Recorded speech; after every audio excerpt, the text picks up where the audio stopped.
¿Quieres hacer crecer tu marca? Acércate a Franquicia tu Negocio. Consultoría en franquicias y negocios.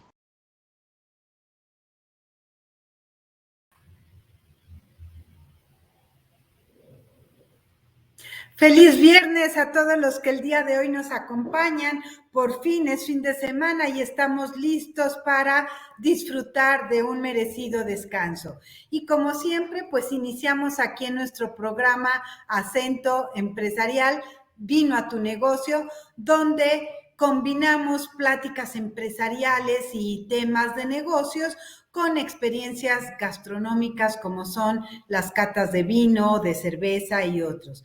Pero ¿qué creen? Por fin hoy ya vamos a hablar de cerveza y vamos a platicar con un experto en el ramo que nos va a venir a hablar de la teoría de los sentidos. Pero antes déjenme darles los avisos de esta semana. Bueno, recuerden que nuestro Diplomado Internacional de Franquicias y Réplicas Empresariales, organizado por el Instituto Latinoamericano de la Franquicia, pues está vigente todo el tiempo. Te puedes inscribir en cualquier momento gracias a nuestra modalidad online que te permite tener los videos y materiales en una plataforma de aprendizaje y además participar en sesiones en vivo con ciclos que se van dando 3 veces al año. En abril comenzamos un nuevo ciclo de sesiones en vivo y estas son impartidas por facilitadores de 16 países expertos en diferentes temas. Vemos desde marketing, finanzas, operaciones, estandarización de procesos, manualización, soporte y asistencia técnica y mucho, mucho más. Así que contáctanos y únete ya a nuestro Diplomado Internacional de Franquicias. También, como Instituto Latinoamericano de las Franquicias, participamos en los mejores eventos de franquicias a nivel internacional. Vamos a la Expo Franquicias de España, después nos vamos a Buenos Aires, también visitamos la Feria de Nueva York y, por supuesto, los mejores eventos de México, el Congreso Latinoamericano de la Franquicia, la Feria Internacional de Franquicias de Ciudad de México, ONEXPO en Mérida, Franquíciate en Monterrey y la Feria de Guadalajara. Y recuerda, nuestro 5º Congreso Latinoamericano de Franquicias y Negocios será el día 8 de junio en el World Trade Center de la Ciudad de México. Muchos eventos en los que esperamos verte y que nos acompañes. Pues déjenme, les digo que el día de hoy tenemos el programa con cerveza que vamos a estar explorando el tema de teoría de los sentidos. Y nos acompaña un apasionado de la cerveza, Ignacio Lomelí, que tiene ya 7 años de experiencia en venta de ingredientes e insumos para cervecerías. Es cofundador de la marca de cerveza Pulquesa, es Certified Cicerón, título similar al de un sommelier que cuenta con 21 certificados a nivel México y el más reconocido certificado a nivel internacional. Rango Recognizes como juez de cerveza por el BJCP, con experiencia en 5 competencias nacionales y un internacional, y actualmente cursando el diplomado en Brewing del Instituto of Brewing and Distilling. Está hoy aquí con nosotros. Bienvenido, Nacho, mucho gusto que nos acompañes en uno de nuestros programas. Sí, hola, muchas gracias por la invitación. ¿Desde hace cuánto tiempo no habíamos dicho si me invitaban a un programa y no se había podido dar por un motivo u otro, ¿no? Pero por tiempos, agendas, y solo prometemos este tema de que ahora sí vamos a degustar y hablar de cervezas, y yo no sé por qué regresamos siempre al vino, será porque me encanta, pero también me gusta la cerveza, así que bienvenidos y gracias a todos los que nos acompañan. Y bueno, platícanos un poquito esto, ¿qué es la teoría de los sentidos?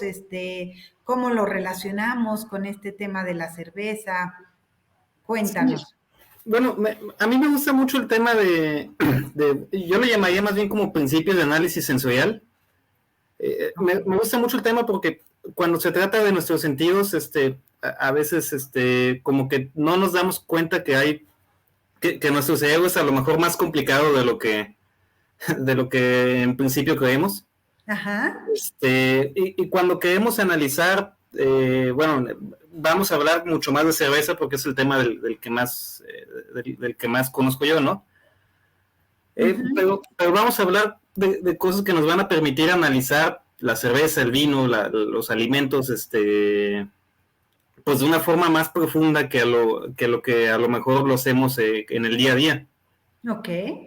Entonces, bueno, vamos a mencionar como, a lo mejor alguna de la información que mencionemos va a sonar como al principio muy, muy básica, como que todo el mundo ya sabe eso, pero conforme avancemos vamos a encontrar como información que a lo mejor nos va a sorprender que no sabíamos antes, ¿no? Muy bien. Entonces, bueno, primero que nada, me gustaría hacer como una diferenciación entre dos acciones que se hacen al consumir cerveza, que es diferenciar entre lo que es beber y catar cerveza. No están completamente separadas las dos, una de otra, pero bueno, beber cerveza pues es una acción que hacemos pues por placer, sin ningún tipo de estructura, sin pensar mucho al respecto. Y mientras que catar cerveza ya es una acción más estructurada, con la finalidad de que nosotros podamos extraer información de la cerveza que tenemos enfrente de nosotros, ¿no? Digamos que beber cerveza es lo que hacemos todos los fines de semana cuando vemos el fútbol, cuando salimos a comer a algún lado. Y este tema de catar una cerveza pues ya implica como una parte más profunda, más dedicada, más analítica, más analítica. Y con un objetivo en particular. Puede ser, por ejemplo, el personal de una cervecería, pues cata cerveza para tratar de encontrar si hay diferencias entre un lote y otro, si hay diferencias entre una variedad de lúpulo que usaron esta última vez que era diferente a la anterior. Digo, quiero pensar que obtienen placer al hacerlo muchas veces, ¿no? Pero no es el placer el objetivo, ¿no? Ok. Es lo que hace. Para catar cerveza se necesita tener conocimientos previos, una preparación. Digo, depende del contexto. Yo creo que en particular, todos lo podemos hacer. O sea, si vamos al bar y tratamos de encontrar cuál es nuestro estilo de cerveza favorito, pues a lo mejor catemos cerveza y no necesitamos conocer mucho, ¿no? Solo vamos a tratar de fijarnos en lo que nos gusta o no. Pero en otro ejemplo, un juez de cerveza que participa en una competencia nacional o internacional, pues no podría hacerlo adecuadamente si no estuviera certificado y si no tuviera algunos estudios detrás. Correcto.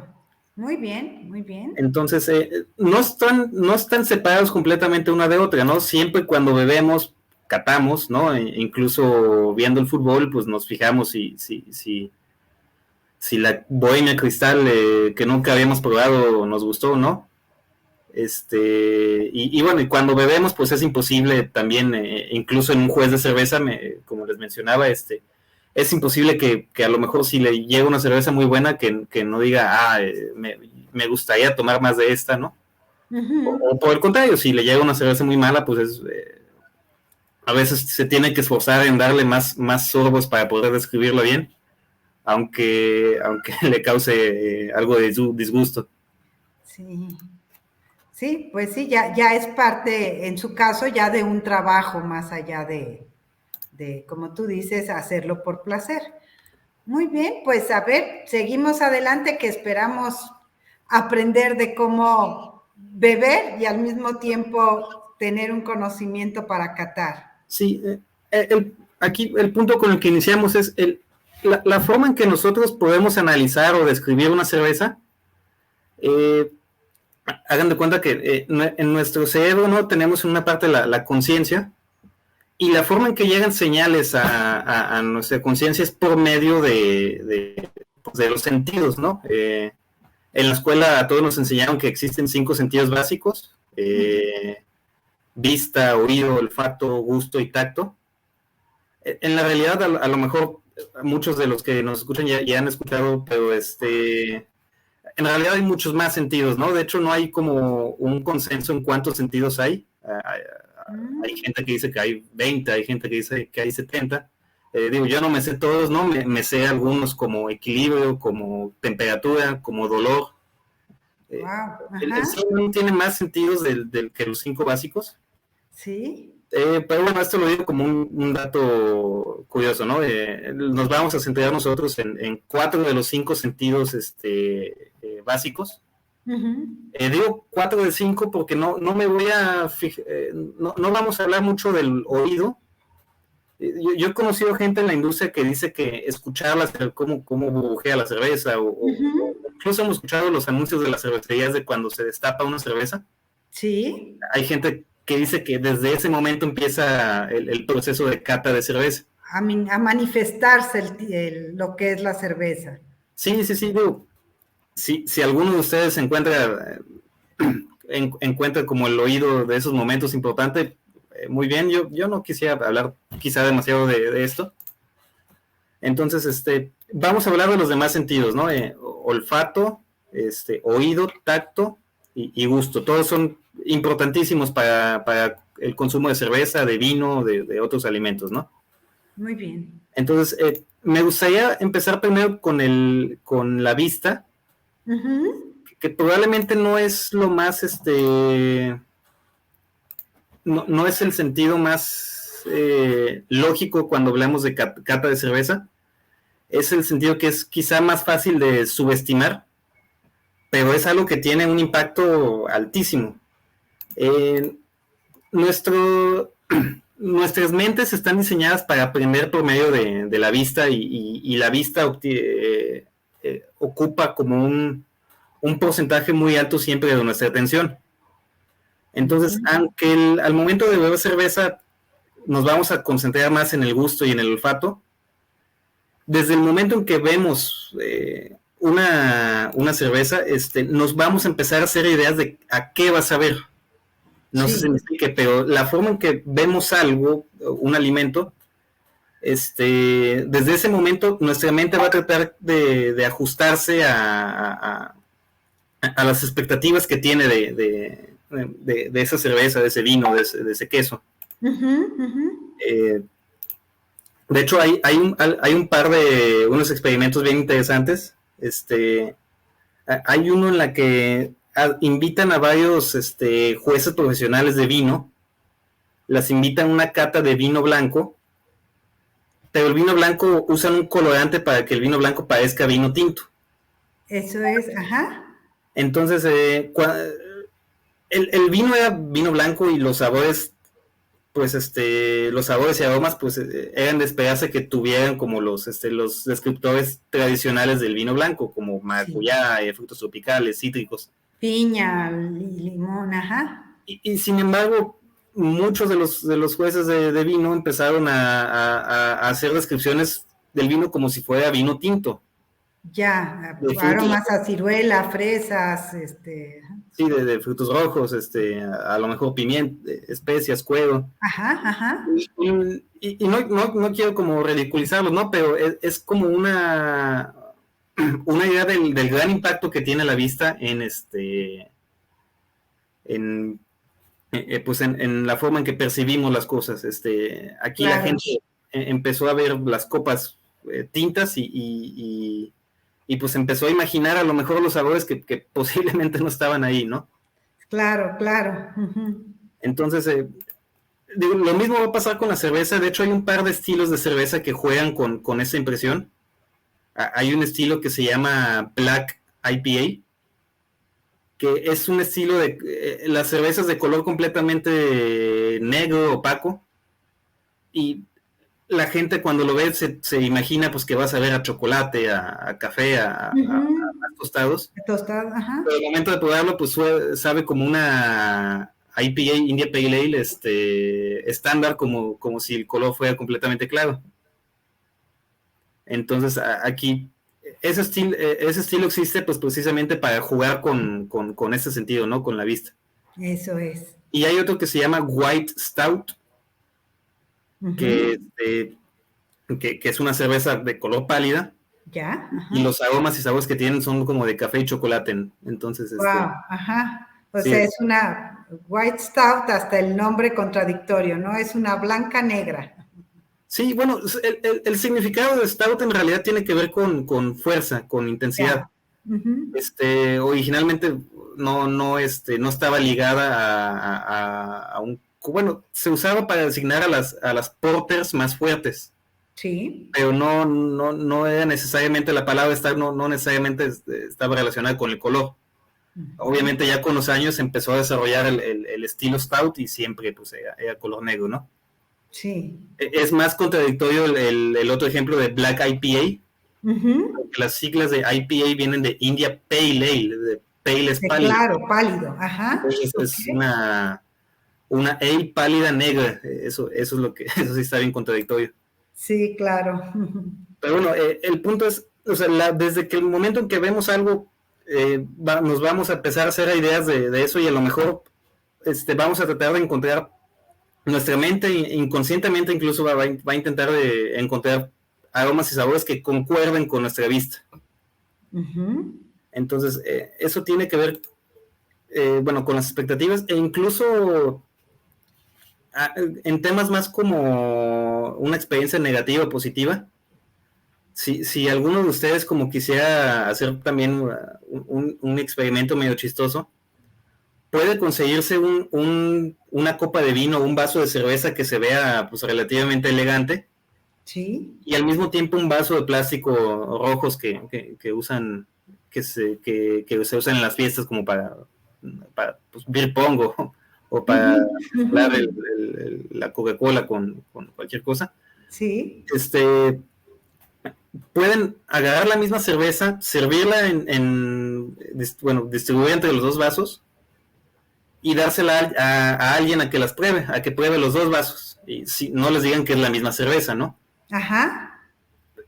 Y lo lógico sería que la persona que pruebe la cerveza piense que la cerveza que está servida en la copa es una mejor cerveza que la otra, sin al principio entender que es la misma cerveza, ¿no? Pero desde el momento en que vemos el vaso rojo de plástico y la copa más elegante, desde ese momento también vamos a empezar a tenernos ideas de qué tanto nos va a gustar esa cerveza, ¿no?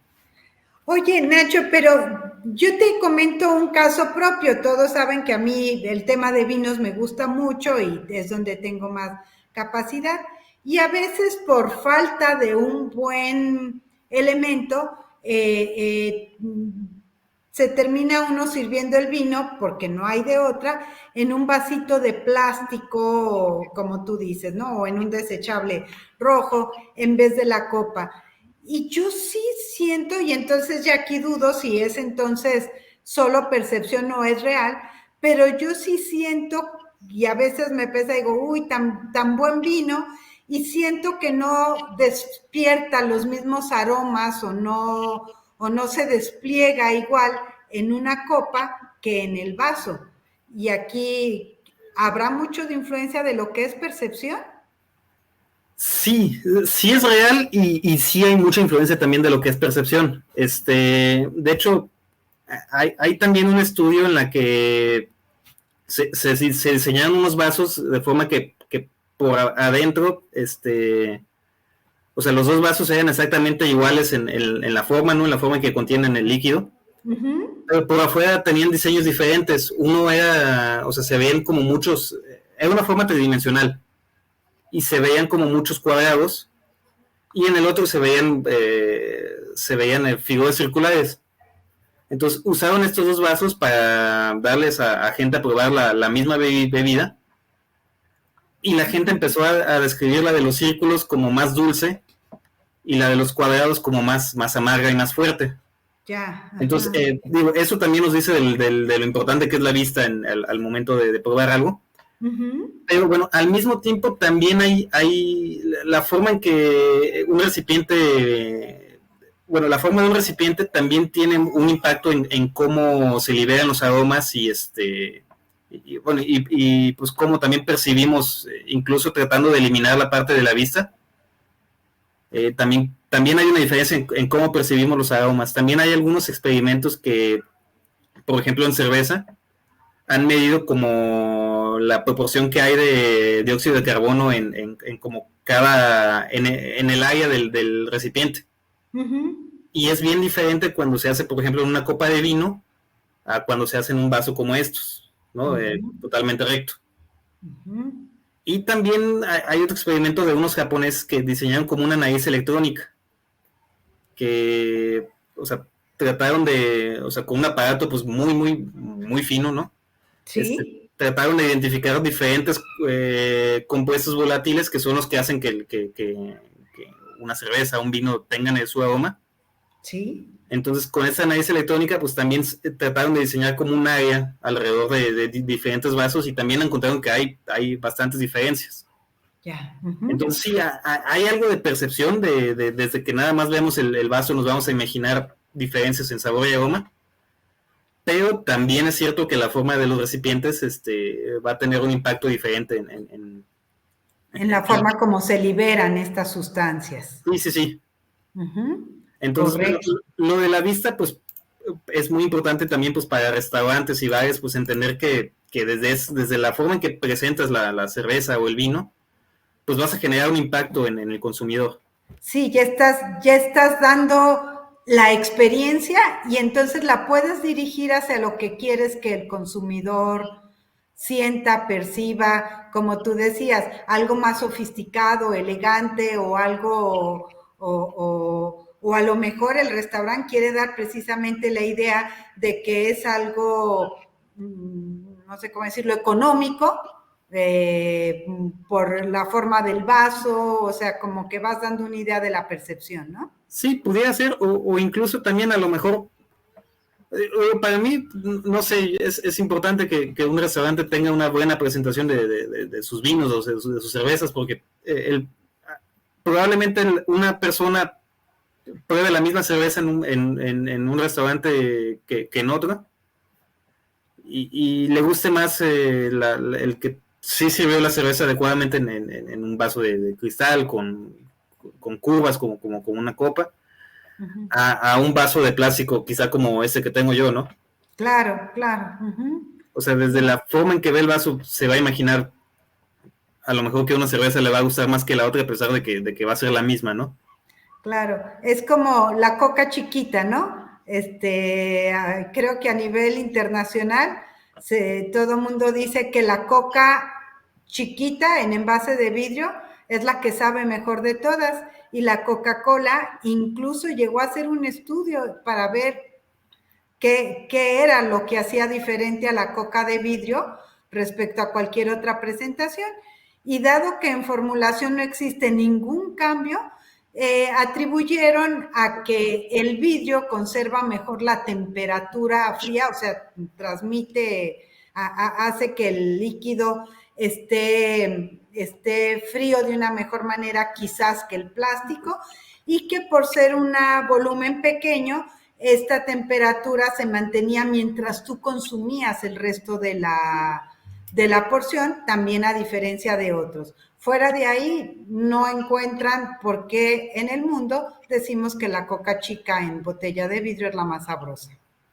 Bueno, incluso también se puede aplicar como esa misma idea de la temperatura en vasos, ¿no? Digo, todos conocemos que la copa del vino tiene el tallo para que se agarren de ahí, y los vasos coñaqueros, pues los agarras, o sea, tus manos están, ajá, y tiene que ver con la transferencia de calor.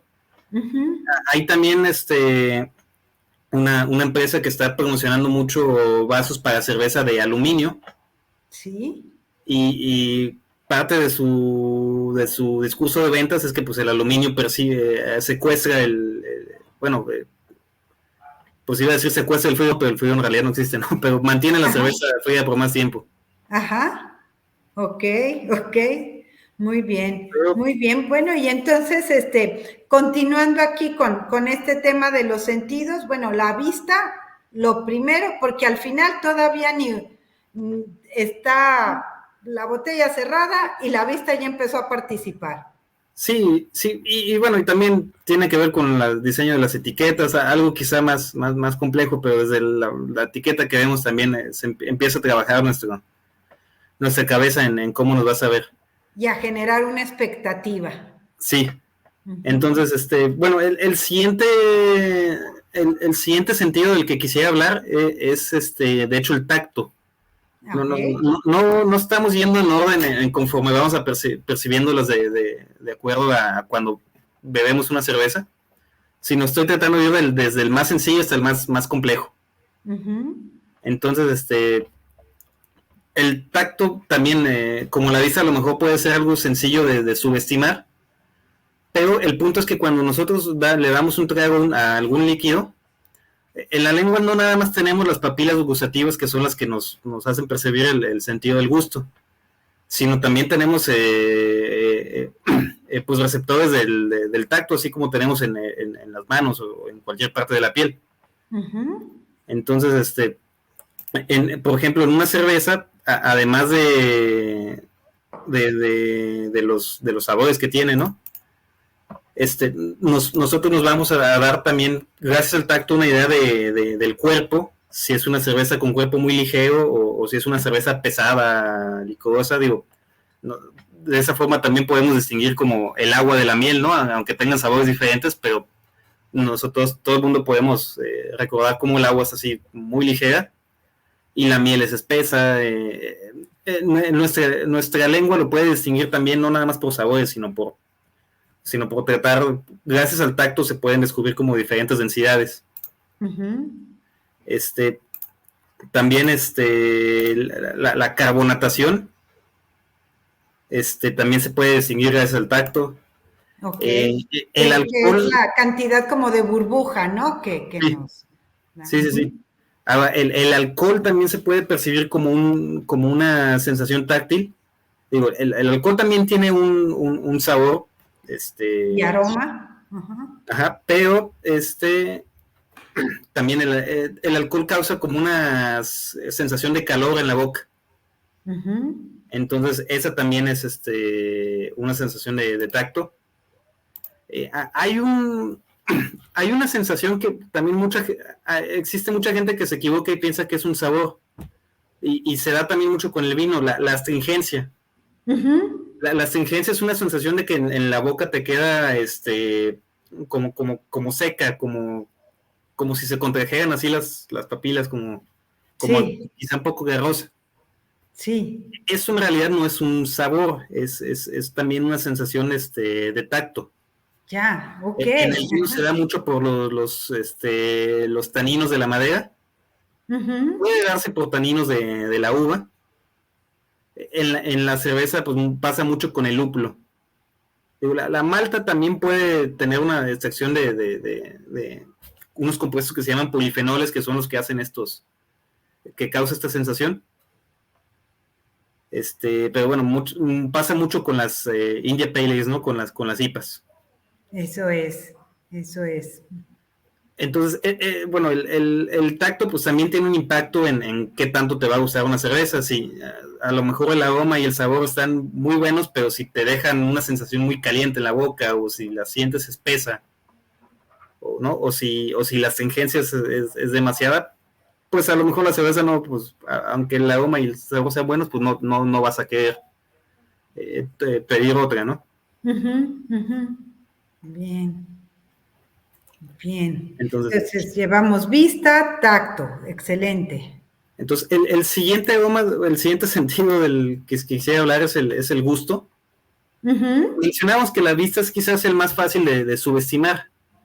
El gusto, yo diría en cierto modo que es como que el más fácil de sobreestimar. Digo, no porque no sea importante, sino porque muchas veces le atribuimos cosas que se deben quizá más al olfato o al tacto que propiamente al gusto, ¿no? Entonces, si alguien está escuchando este programa y no ha puesto atención a lo que dijimos antes, me doy con que pongan atención a lo siguiente que vamos a decir, ¿no? Muy bien. Todos hemos visto que a lo mejor en algún libro o en el internet el mapa de la lengua, de cómo está agrupado, cómo está dividido en distintas regiones.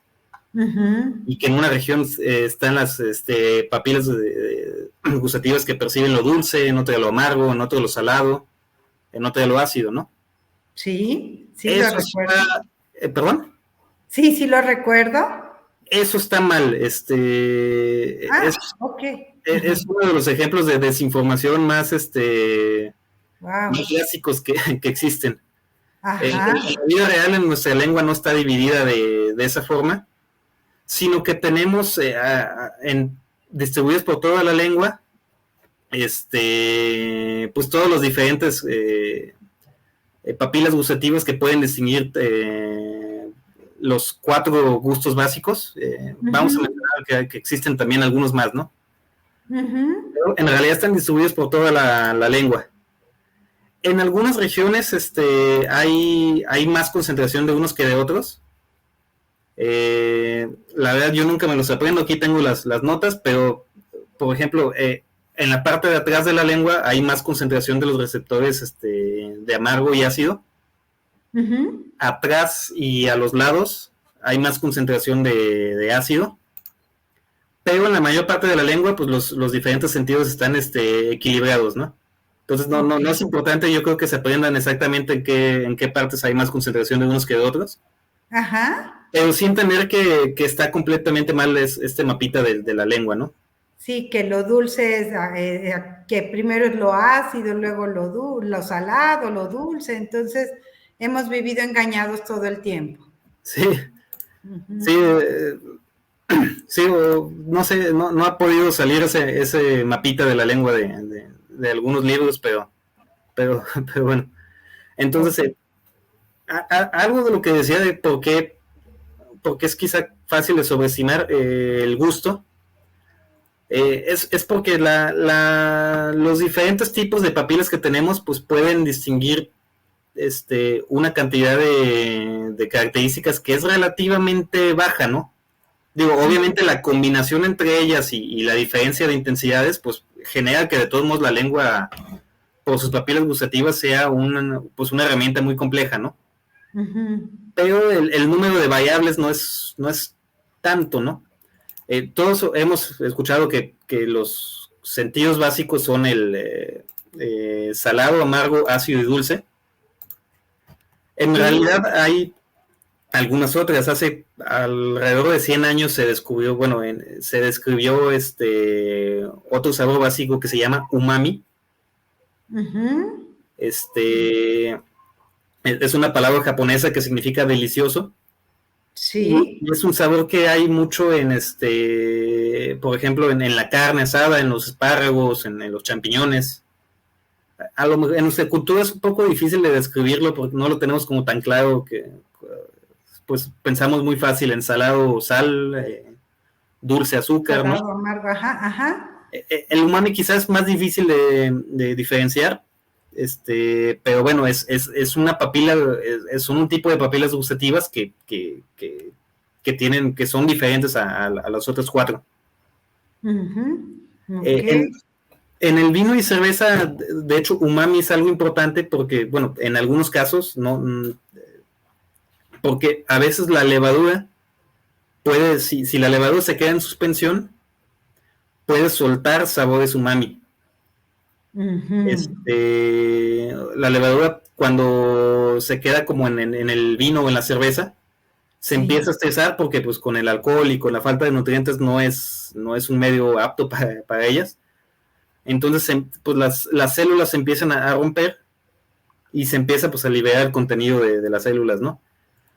En algunos casos, a ciertos niveles el sabor puede ser deseado, puede añadir como una complejidad que no se puede lograr de ninguna forma, pero si hay un exceso de levadura, de células de levadura reventadas en el vino o en la cerveza, pues se empiezan a generar como sabores más, muchas descripciones son como jabón o como carne, como salsa soya. Si hay demasiado umami, pues la experiencia ya no se, de probar el vino o la cerveza ya no se vuelve muy placentera. Ya tan agradable, ok. Sí, digo, como debe pasar también con cualquiera de los otros, ¿no? Si es demasiado dulce, si es demasiado ácido. Sí. Sí, pues cualquier gusto que sé como fue, que haga que la bebida esté fuera de equilibrio. Sí. Si la intensidad es demasiada, pues sí. En- Correcto. Entonces entonces, agregamos nuestro quinto sabor a nuestro catálogo de sabores, el umami. sí, uno más reciente que también se descubrió en Japón es el kokumi. Ok. El kokumi no lo distinguimos como un sabor independiente, sino es como un potenciador de otros sabores. Sin embargo, tenemos pues receptores en la lengua que son específicos del kokumi. El kokumi puede potenciar los sabores dulce, salado y umami.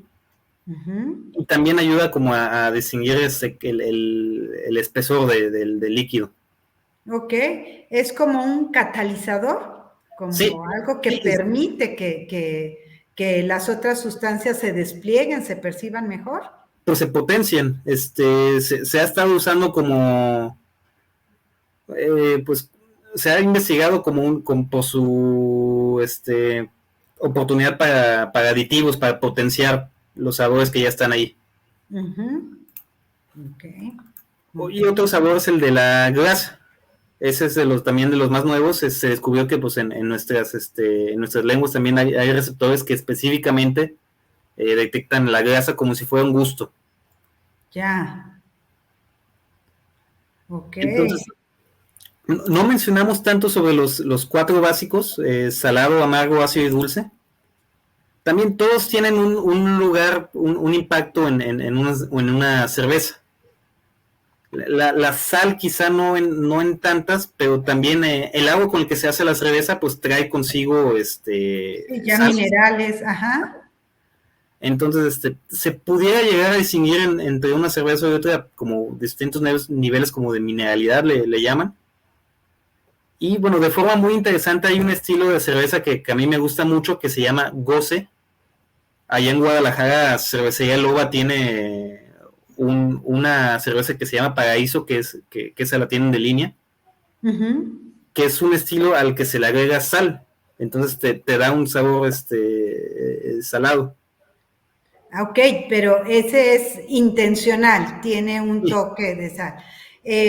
Bueno, tú vives ahí en Ensenada, muy, muy cerca de la zona principal vitivinícola aquí de México, que es Valle de Guadalupe, y por las características de la tierra y la brisa marina que reciben muchos viñedos, estos vinos se caracterizan por un toque a sal, por un toque salino. Sin embargo, esto se los da naturalmente lo que le llamas el terroir.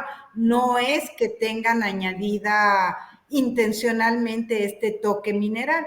Acá este estilo sí lo hace intencionalmente. Sí, ¿Correcto? ese estilo, digo, en la Edad Media los cerveceros de un pueblo en Alemania usaban agua de un río para hacer su cerveza y ese río era salado.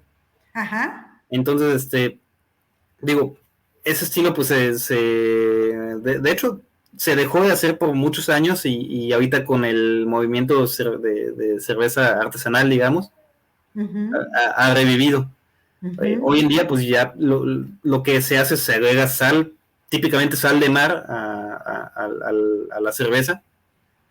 Pero bueno, hay ejemplos con otros tipos de sales incluso. Ya, ok. Ok. Entonces, bueno, los demás sabores pues también tienen un impacto en la cerveza. El amargor pues viene del lúpulo. El, el amargor tiene una historia como evolutiva bien, que se me hace bien interesante, que se me hace no sé si la deba mencionar por el tiempo ya. Ajá. Este, Hacemos, ¿cómo se llama? Continuación el próximo viernes, así que pues con bueno, gusto podemos platicar. Ajá. sí, es que el amargor, se empezó a distinguir, tiene que ver con que obviamente antes de que existiera el ser humano, o sea, muchas de los organismos, no sé si mamíferos o incluso antes que había, pues lo que hacía era, pues comían plantas, ¿no? Entonces las plantas, como método de supervivencia, algunas empezaron a generar veneno para que, pues, para que los animales no se las comieran. Como arma defensiva, sí. Sí, o que se las coman, pero pues que no se coman a todas, ¿no? Ajá. No, bueno, no que no les guste, sino pues que se mueran incluso, que se intoxiquen. Ah, wow, ajá. Ajá. Entonces, los animales, pues al comerse las plantas, como método de supervivencia, para que no se mueran y coman plantas venenosas, empezaron a desarrollar el sentido amargo. El gusto amargo se origina porque, para poder detectar, a qué sabe, pues, el veneno y qué plantas no te tienes que comer. Ya, ajá. Después, lo que se me hace más interesante es que algunas plantas, como método de supervivencia, en vez de desarrollar veneno, empezaron a desarrollar Todo el sabor. Sustancias que nada más eran amargas, aunque no eran venenosas. Pero digamos, el consumidor, en este caso, el que comía la planta, no la iba a consumir pensando en que era venenosa porque, digamos, era como un camuflaje. Sí, pues no, lo curioso es que no era tan pensando, porque no, quizá no, lo interesante es que la forma en que percibimos el gusto no está directamente relacionado con nuestra conciencia. O sea, no pensando en que era venenosa, pero sí pensando en que era amarga y no me gusta, pero es ese amargor el que se desarrolló para evitar que se coma, que los animales comieran veneno. Ok, muy bien. Muy bien, qué interesante todo este tema y toda esta historia de los aromas. Entonces, bueno, ya estuvimos platicando vista, tacto, gusto y ¿cómo se llama? Y bueno, todavía nos queda olfato, ¿verdad? Sí, y bueno, del gusto hay al menos un par de puntos que me gustaría tocar también. Sí. Uno, además de los gustos de los sabores que vimos, también digo, es como interesante entender que también las percibimos como a diferentes momentos. Por ejemplo, los gustos los sabores ácidos y salados se perciben instantáneamente. Pero los sabores dulces y especialmente el sabor amargo tienen como un efecto retardado. Entonces también pasa mucho, hemos mencionado mucho el estilo IPA en cerveza, ¿no? Pero puede pasar mucho que a lo mejor tengas en tu mano una IPA que esté demasiado amarga, pero a lo mejor tu primer trago, tu primera impresión va a ser, qué buena está. Sí. Porque huele muy rico, sabe muy rico. Y ya que le das el primer trago, como que piensas y de pronto te empieza a llegar el amargor y incluso el amargor muchas veces se va construyendo hasta un minuto después de que des el trago. Ya, bastante plazo después. Entonces el gusto también tiene como diferentes, o sea, cambia en los siguientes momentos después de que hayas hecho el primer consumo. Y bueno, hay una parte que quizá también sea de las más importantes, es que, o sea, en nuestro cerebro tenemos una parte que es la de la conciencia, ¿no? Lo que nosotros sabemos que sabemos. Pero algunos de los sentidos no viajan directamente ahí, sino viajan por otras partes del cerebro donde se procesan hasta llegar a la parte de la conciencia. El gusto llega a una parte del cerebro que es el tronco encefálico, que lo único que tiene como un poder muy grande sobre lo que nos gusta y lo que no. Entonces es por eso que muchas veces no controlamos lo que nos gusta o no, ¿verdad?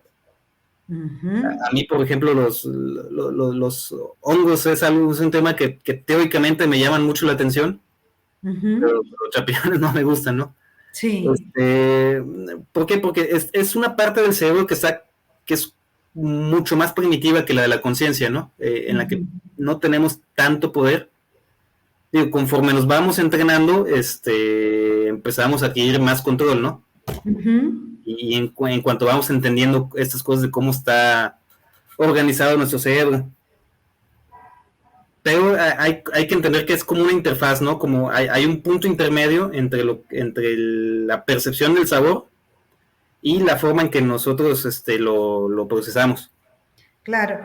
Yo me imagino esto que dices que llega al tronco encefálico, me imagino también por un tema de supervivencia, como nos hablabas de cómo la distinción del sabor hacía al animal, al hombre, a quien consumía, saber si podía o no ser venenoso, ¿no? Entonces me imagino que este es un tema de reacción rápida, ¿no? No te lo comas. Sí, o sea, sin ni siquiera hacer que el animal o la persona sea consciente de si hay veneno o no. O sea, es nada más una forma muy, muy rápida. Esto no me gusta. O el amargo es para eso, el dulce es para saber si una comida originalmente es nutritiva. El ácido es para ver si algo ya se está echando a perder. Ya. Pero ¿El dulce originalmente era para distinguir alimentos nutritivos? Sí. Irónicamente, hoy en día hemos controlado los alimentos que preparamos de tal forma que ya es un problema al revés, ¿no? El exceso de dulce que consumimos. Así es. Y ya lo relacionamos dulce con comida chatarra, ¿no? Con comida no nutritiva. Muy bien. Sí, pero es una forma muy rápida de hacer saber a cualquier organismo que dulce eso come, ácido eso tal vez no, porque ya se está pasando. Amargo esto no me gusta, ¿no?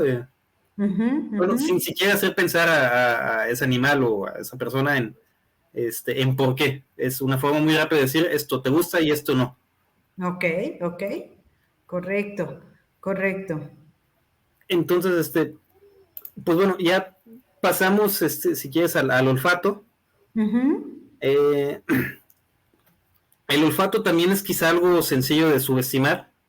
Digo, el gusto es una herramienta compleja, ¿no? Cuando dije que es fácil de subestimarlo, no quiero decir que sea sencillo. El olfato es otra cosa. El gusto hay señales de que hay alrededor de 10 sabores diferentes que nuestra lengua puede distinguir, ni siquiera mencionamos todos. El olfato hay, a ver, 1000, 1,000,000. Nuestra nariz puede distinguir más de 1,000,000,000 de aromas. ¡Guau! Ajá. O sea, es una herramienta muchísimo más compleja. Las mismas combinaciones que en el gusto había de combinar diferentes sabores y diferentes intensidades, muchos de este billón de aromas que nuestra nariz detecta, pues también puede hacer esas distinciones y una combinación de aromas te puede dar una impresión diferente o también hay de aromas que puede haber que incluso se distinguen de forma muy diferente si el compuesto el compuesto aromático está a diferentes intensidades. Entonces pues es un tema mucho más complejo y justo como decíamos que el gusto viajaba al tronco encefálico, el aroma también viaja a una parte de nuestro cerebro que no está tan relacionado con la conciencia, solo que a partes diferentes. Ok, diferente al gusto. Sí, diferente al gusto y también a la conciencia. Viaja como a 3 partes diferentes, una que está muy ligada al apetito, enojo y miedo. Esta parte se llama el hipotálamo. Digo, no pienso que sea muy importante que se aprendan quizá los puntos. Otro que está ligado a la memoria y otro que está ligado a las emociones. Entonces también pues es como importante como entender también que está como este paso intermedio antes de que nuestro cerebro empiece a procesar los aromas completamente.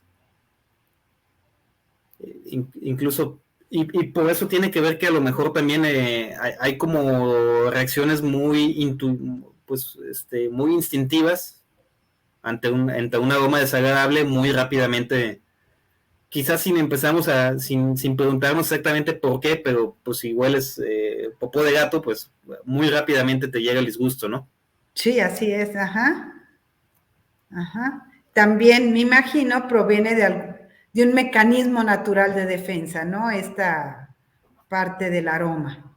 Sí, pues tiene que ver con aléjate de tal lugar o mira, a lo mejor aquí sí acércate porque a lo mejor puede haber comida Ujú, ujú. uh-huh, Correcto. o tu vuelo limpio o vuelo sucio, ¿no? Ajá, ajá. Muy bien. Pues sí, me asombra esto del millón de aromas, del billón, perdón, comentabas de aromas, porque a mí qué difícil se me hace estas distinciones, es de las partes que se me hacen más complejas en las catas y degustaciones, la clasificación de los aromas, pensar que tendría que clasificar un billón, oh cielos. Sí, siempre hay, eso da lugar para siempre estar aprendiendo más sobre nosotros mismos. Así es, Un así es. concepto que también es como muy, muy importante es entender que hay como dos tipos de aromas. Uno es el que nos llega por la nariz, que ese se llama aroma ortonasal. Pero hay otro tipo de aroma que se llama retronasal, que ese lo percibes ya cuando tienes el líquido, el alimento en la boca. Digo, dentro de nuestra boca, pues tú sabes que no, la nariz y la boca pues no están completamente separadas, ¿no? Quizá una experiencia desagradable por la que hemos pasado muchos, si no es que todos, es como cuando medio te ahogas con algo y sacas el líquido por la nariz. Entonces, es como bien importante entender que también dentro de la boca podemos, se pueden como llegar, compuestos que viajan como la nariz. Sí. Entonces, dentro de la boca, como que los alimentos se calientan. Enzimas de nuestra saliva también como que trabajan en el alimento y liberan aromas de forma que lo percibimos dentro de la boca. Ya. Se llama aroma retronasal y es muy fácil de confundir con el gusto. ¿Es lo que le llamamos el retrogusto, por ejemplo, en el caso del vino? No, el retrogusto es que también hay otro concepto. Nosotros muchas veces le llamamos sabor a los gustos. De hecho, yo creo que así lo dije yo también, ¿no? Ácido, salado, amargo. Estrictamente, esos son gustos. Ya. El sabor es un concepto que incluye varios de los sentidos, como que son gusto, aroma, tacto, temperatura. Ajá. Y en algunos casos el dolor, ¿no? Por ejemplo, cuando comemos chile. Ya, ajá. Entonces, sabores, todas estas juntas. Gustos nada más lo de las papilas gustativas.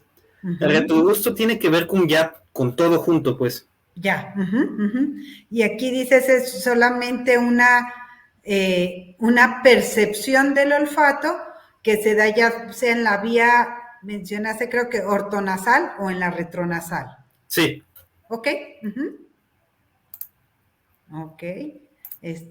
Wow, qué interesante y qué complejo todo esto de los sentidos. Es por eso que a lo mejor muchos han visto que los catadores de vino como que le dan un trago y empiezan como a espiar por la boca. Ajá. Que se escucha como... Ajá. Es para tratar de potenciar esta percepción del aroma retronasal. Ah, eso es, correcto. Y bueno, fíjate, ahorita también que comentabas de los tiempos y todo, algo que se dice mucho es, nunca puedes juzgar un vino por el primer trago. Tienes que probarlo otra vez antes de dar una opción. ¿Por qué? Principalmente lo que nos hablan es porque este primer trago puede estar muy influenciado por lo que habías comido previamente, por el pH que tienes, por la hidratación, por la saliva. Entonces lo que uno busca, se supone, es enjuagar primero este paladar y ahora sí volvemos a dar el gusto al vino. No sé si coincidas o coincida con lo que tú has estudiado al respecto. Pues sí. No, sí coincido, pues, sí, a lo mejor no tenga mucho más que decir, pero... Uh-huh. Correcto. Sí, o sea, por lo mismo que vimos también, ¿no? Incluso el mismo gusto tiene como un efecto retardado en algunos sabores, cuando en otros, el efecto es inmediato. Muy bien, y en la cerveza lo hacen igual, antes de empezar a dar un análisis, dan más de un trago, supongo. Sí. Bueno, no sé, en una competencia de cervezas se josean quizá demasiadas cervezas y a lo mejor algunos empiezan a evaluar desde el primer trago, ¿no? Pero sí, típicamente deben de hacer eso. Ok. Entonces, si quieres unos puntos ya para cerrar el tema de los sentidos. Ajá, el día de hoy, ajá. Digo, no, ya no nos alcanzó para tomar, para que tomemos cerveza hoy. Pero el próximo viernes nos tomamos 2. Sí, aplicando todo lo que hablamos. Sí. Pero bueno, hay algunas cuestiones que hacen que estos sentidos, sobre todo el olfato y el gusto, no siempre sean como tan lógicos, no es tan sencillo quizá como lo sería la vista o el oído. Uh-huh. Una tiene que ver, por ejemplo, con que diferentes personas tienen diferentes sensibilidades. Hay a lo mejor un compuesto que tú puedes ser súper sensible y yo puedo ser completamente ciego. También se puede percibir diferentes, mismos sabores, diferentes personas la pueden percibir diferente de acuerdo a diferencias culturales. Uh-huh. Por ejemplo, si yo pruebo una cerveza que lo hicieron para que se asemeje al sabor de arroz con leche, pues un estadounidense pues no va a tener esa impresión como yo, ¿no? Como yo la tengo, porque probablemente no conozca el arroz con leche. Así es, no lo puedes relacionar porque no tienes experiencia previa. Uh-huh. Hay diferencias también en la forma en que percibimos de acuerdo a nuestra edad. Una persona de 60 años a lo mejor tiene algunos gustos o digamos más disminuidos que una de 20. Ajá. Y bueno, algunos más, unos que tienen más, que se me hace más interesante, uno que se me hace muy interesante, es que en la intensidad de algunos compuestos hace que se perciban sabores muy diferentes, no nada más intensos, no nada más dulces o menos dulces, sino hay un compuesto que se llama aminoacetofenona, uh-huh, que en ciertas concentraciones tiene sabor como a malta. Si se aumentan, tienen sabor como más ahumado, como a tacos, que es muy diferente. O sea, no es nada más malta más intenso, sino cambia completamente. Uh-huh. Y este compuesto es el saborizante artificial de uva. Ok. Ajá. Porque si la concentración aumenta, ya empieza a saber como a uva. Ajá. Bueno, entonces hay algunos efectos que... Estos son unos efectos que hacen como más ilógico, más difícil de comprender la experiencia sensorial. Así Hay es. uno que se llama también efecto matriz, que es que un compuesto sabe muy diferente si está en una cerveza pálida, por ejemplo, a una cerveza oscura. Uh-huh. Hay uno que se llama DMS, que en una cerveza pálida da como un sabor como a vegetales hervidos, como a maíz dulce. Uh-huh.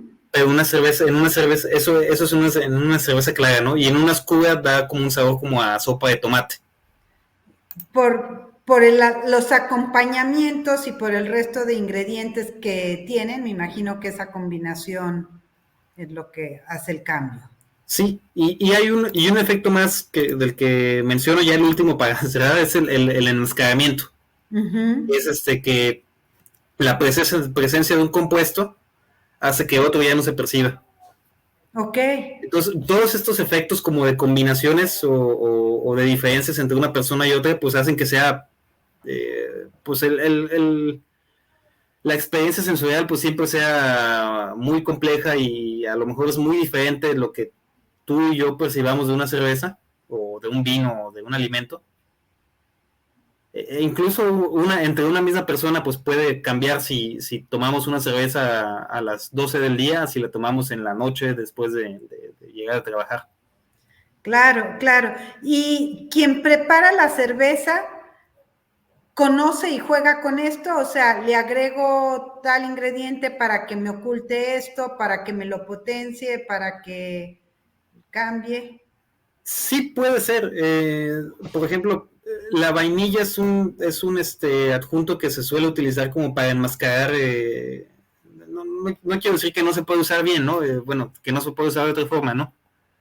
Pero es un sabor que se utiliza como para enmascarar, que se puede utilizar para enmascarar defectos. Entonces, bueno, esa es una. No sé, la cerveza, pues también los cerveceros tratan de jugar con que la combinación entre los sabores de la malta y del lúpulo, pues que todos juntos, en conjunto, pues tengan un sabor agradable. Pues acá en Ensenada fue una competencia la semana pasada y me tocó una cerveza que tenía como un impacto como de un sabor como de maltas a caramelo, como pan horneado, un poquito de caramelo. Pero tenía lúpulos muy cítricos como naranja. Sí. Entonces los sabores juntos pues me sabían como como un panqué de naranja. Como un pan de naranja, sí.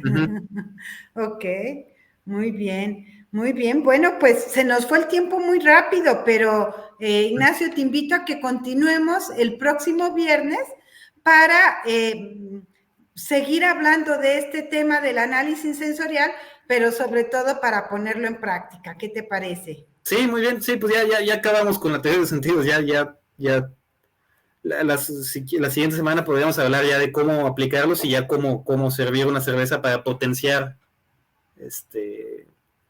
pues todo lo que hablábamos hoy. Perfecto, y este tema de servicio que sí, que es también tan importante, ¿no? Porque toda la experiencia, como tú decías, lo visual es muy importante. Me imagino también toda esta experiencia desde cómo se destapa, se sirve para, pues, tratar de conservar o explotar las mayores características de la cerveza, porque me imagino que igual como con el vino, ¿no? Una mala manera de servir puede estar atentando quizás contra una de las características, ¿no? Y que no sea lo mejor. Sí. Ok, muy bien. Bueno, pues déjenme les comento que yo para la siguiente semana voy a estar degustando una cabañuela y un río de lumbre. Si gustan, ustedes pueden tratar de conseguir unas cervezas como las mías, que se encuentran en cualquier parte del país, o no sé qué nos quieras recomendar a todos los que nos van a acompañar el próximo viernes, que traigan para degustar. Sí, la río de lumbre es muy buena, es una muy buena opción, y es bastante fácil de conseguir en los Sorianas, debe estar, bueno, no quiero decir que en todos, pero muchos deben estar. La cabañuela estaría bien, a lo mejor sea un poco más complicada de conseguir, pero una cerveza que es del mismo estilo que es y que también es muy buena es la jabalí. Esa hasta en los 7-Elevens la venden. Digo, hay una jabalí oscura y una clara. La clara es buena, pero la que a mí me gusta mucho es la oscura. Entonces, si tú vas a degustar la cabañuela y alguien quiere como probar una cerveza parecida al mismo tiempo, se puede comprar una jabalí y es una buena opción. Perfecto. Y me habías comentado que tuviéramos a la mano 3 diferentes vasos, ¿no? Sí. Sí, porque digo, ya la siguiente semana, quizá con más tiempo, también podamos mencionar un poco de la teoría del impacto de diferentes vasos. Perfecto. Es muy evidente, digo, el tema de los vasos era algo que yo la primera vez que escuché que una cerveza sabía diferente en diferentes vasos, yo al principio no me lo creía, como que dije, tonterías. Pero me empecé a dar cuenta yo mismo cómo sabía muy diferente algo cuando lo tomabas de la botella a cuando lo servías en un vaso. Es algo que yo cambié de opinión pues muy drásticamente. Muy bien, pues ¿verdad? Se va a ver, digo, si tienes una copa de vino y un vaso como estos, se debe detectar inmediatamente la diferencia en cómo lo percibes. Correcto. Muy bien, pues el próximo viernes, ya saben, tengan a la mano su cervecita bien fría, bien sabrosa, tengan a la mano 3 vasos de diferentes formas, tamaños, para aprender también este tema del servicio y ver cómo cambia nuestra percepción en uno o en otro. Y bueno, seguiremos entonces con Ignacio Lomelí hablando de este tema para una cata de cerveza. Nacho, ¿dónde te pueden localizar las personas que quieran ya una asesoría más especializada, un curso, una capacitación para su personal? ¿Dónde te pueden encontrar? Mi correo, no sé si lo puedes como mostrar, mi correo es Nacho 1365. ¿365? No, 13. 13, ajá. 65 @gmail.com. Ajá. O igual si a alguien se le hace más fácil contactarte a ti, pues les puedes también facilitar mi contacto. Ok. Y sí, yo promociono también como por mi cuenta dar cursos y capacitaciones a personales de cervecerías y restaurantes que manejen, principalmente que manejen de cerveza. Ajá. Ajá, ok, entonces nacho1365 @gmail.com, ¿correcto? Sí. Muy bien, ahí que te contacten. Y también, ¿qué te parece si la próxima semana nos platicas un poquito de los cursos, asesorías que tú trabajas, que tú das, para que las personas que nos escuchen puedan saber sobre qué más nos puedes platicar y en qué les puedes apoyar? Sí, muy bien. Perfecto, entonces nos vemos la próxima semana, cervezas y vasos a la mano, que vamos a aplicar el análisis sensorial, pero por supuesto que también el placer. Muchas gracias por habernos acompañado el día de hoy. Nos vemos la siguiente semana en la segunda parte de la teoría de los sentidos, el análisis sensorial, con nuestro experto y apasionado en cervezas, Ignacio Lomelí. Muchas gracias. Nos vemos, al contrario. Adiós. Bye.